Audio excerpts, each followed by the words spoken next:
When I approach an acting shot, or any shot that needs to tell a story, I approach it like a sculptor. I begin with the broadest of emotional shapes and work my way down to the most detailed nuances, much like you would if you were carving from a stone. Now, I don't want this to be confused with the idea of creating vague and undefined poses and then refining them as I go along. I'm talking about the idea of dividing time, using strong and well-defined poses right from the start to convey the changing emotional moments or acting beats during a character's performance in a shot or a series of shots. So what does that look like? Well, we all know the idea of keyframes, breakdowns, and in-betweens. Well, I like to use a slightly different framework. I see animated acting performances broken down as attitudes, beats, and textures. I start with finding the character's attitudes. Attitudes are the broad emotional states. If you were to describe how a character feels in a general way throughout the course of the shot, these would be my character's first poses. The feelings I can describe in one word: sad, angry, joyful, fearful, confident, unsure. It's not unusual for a shot to include just one attitude pose, but it's often a simple journey between just a few. Beats are the complexities within these attitudes, the nuanced changes of emotion that are communicated through body gesture and facial expression. They are the emotional moments that require longer verbal description. They involve the character's thoughts and feelings about the situation they find themselves in.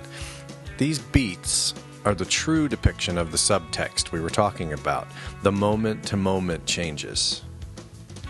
Textures are the physical detail that enhance the acting beats. Details like shakes, quivers, spasms, small weight adjustments, eye darts, blinks. They're often quirky details that are specific to that character or their particular emotional state. They are the details that serve to both break up your too fluid rhythms and to inject that human quality to your character. This, in my opinion, is the detail that puts a shot into that elusive, feature-level quality. It's this thoughtful texture, along with impeccable spacing, that is the essence of real polish, in my view.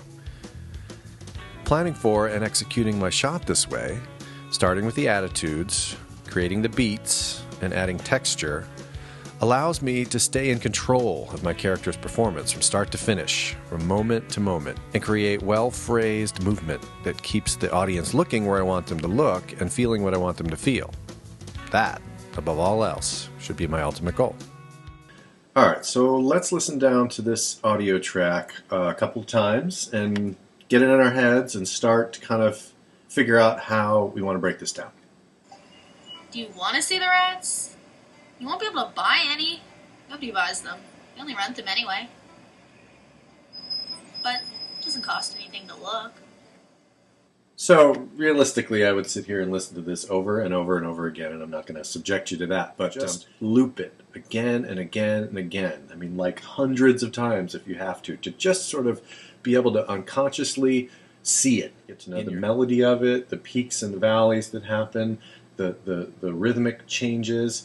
And right away that should start kind of influencing the rhythm of my shot, but it's not the only thing. I shouldn't be basing, gesture for gesture on these rhythms. It's just a start. So, all right, so before I head into video reference, I need to sketch out what my idea is. I need to sketch out kind of the setting, camera angle, the framing, and the basic attitudes of the characters, how they relate to each other, but also, the basic changes that the characters make during the scene. Again, I'm just going to do the basic attitudes, and as you saw when I was analyzing the dialogue track, I saw it as just two attitudes for the main character, for the girl. I'm using the point of view from inside the shop, so as you can see a little bit here, I've got, there's the window, the kids are outside, I've got the actual rat cage. That is almost my point of view. Not quite, but I'm still going to be looking over it, so it's a little bit in the frame so you can kind of get the context as quickly as possible. Here's my concept. One is I need to come up with that simple pose that I was talking about during the analysis, that I want to find one particular body language that communicates her dismissiveness of the little boy as being a baby, her little brother as being a baby, and her desire to kind of want to be a baby too. My second goal is to kind of to figure out a way to graphically communicate that on the frame as well. And I'm doing that through the use of graphic shapes, but I'm also using the idea of body centers to do that. So in this first pose, so this first attitude, let's take a look at what I'm choosing to do. One, I've got her arms folded, and I'm making her centered as much up at the top of her chest, tucked into this little protective part, this little base of her neck right here. Just having her tucked into that. Closing her body up, half lidding her eyes in a smug way. What I'd also like to do, which is not really reading in this, and look at how her legs, you can kind of see them as they're going off the bottom of the thing, the way they're sort of crossing, a little bit like one knee is going over the other knee. So she's closing up her body, closing up her body. I'm probably going to even have her turned away from him. A I don't need you sort of pose, but her head still turned a little towards him. So, and what this has done is this has made her a relative straight line in relation to him, who I have centered around the obvious subject of his attention, which is the rats, the rat cage. And then I want to come up with attitude 2, which is the idea that she gives in, and by giving in, I want her whole center to change. I want her body to relax. I want it to open up, her face to open up. This is what I'm talking about here, is that suddenly she becomes centered on exactly the same thing he's centered on, and that turns her body shape pretty much into the exact same body shape he is. And that's the little story I want to tell through the shot, is her resistance, defensiveness, dismissiveness that turns into complete acceptance. Essentially, this is what I think is going to tell the best story for the shot. So no matter what I do, I'm probably going to gravitate still somewhere between what I end up doing in my video reference and what I've just kind of accomplished here graphically. So let's jump in.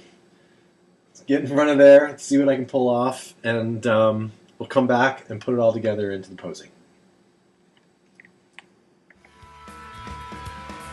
So now I head into my video reference armed with my attitudes and my ideas about who the character is, based on my text, context, subtext analysis, and I start making a fool of myself to record for posterity.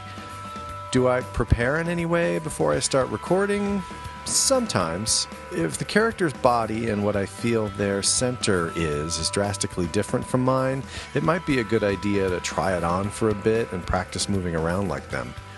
I've seen people strap on big, heavy, or awkward objects to themselves to achieve just this kind of insight. Whatever helps, I say go for it. Sometimes, though, I just like to wing it.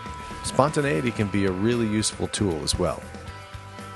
I record enough to have a lot of takes to choose from and to create a good edit or simply choose one good solid take, and I never erase or re-record as I'm going along.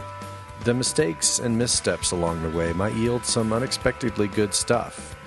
Also, as you may have heard me say before, I like to do takes without the audio loop running, just in case I can get a more natural performance out of myself without the extra worry of trying to mimic the read so closely.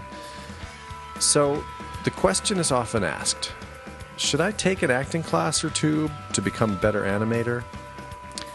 I don't think acting classes necessarily make you a better animator. Every animator I know has their own unique way of getting what's in their imagination onto the screen. What I do think acting classes are good for is loosening up your inhibition. Less inhibition, I think, lets ideas flow more freely and more plentifully. I think it helps to become less self-conscious and tempers our tendency to self-edit. Acting classes can help nurture the idea that every idea is a good idea, and to never say no to ideas that are freely flowing.